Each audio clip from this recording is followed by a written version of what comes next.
In honor of Cinco de Mayo and Taco Tuesday, I'm doing lobster tacos for lunch today. I've toasted my tortillas on the stove in some butter, and I've got some fresh roasted garlic that I made yesterday to spread onto them. So I'm ending up spreading 3 cloves of garlic on each.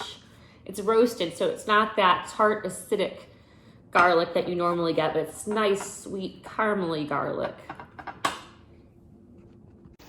Now I did this the lazy way. I just bought the lobster meat already out of the shell, and I'm just sauteing it in some butter, some garlic powder, some celery powder, some salt, and some lemon.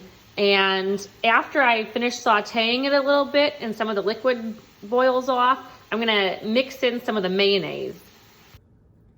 Okay, so now I'm gonna add the mayonnaise.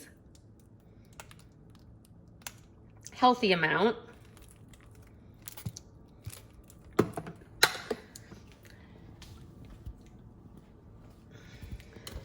And toss the lobster in it. Stir it really well so you get a good consistency.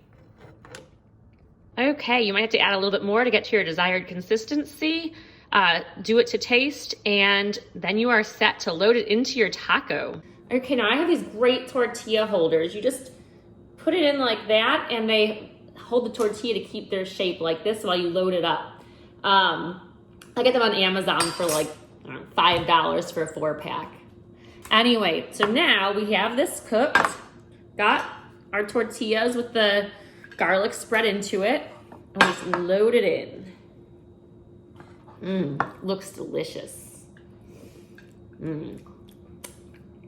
Perfect.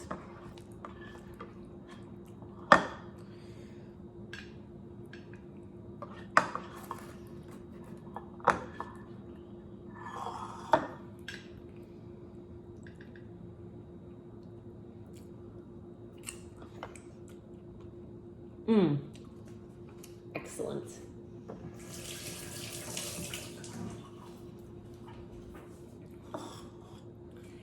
And you are set to eat.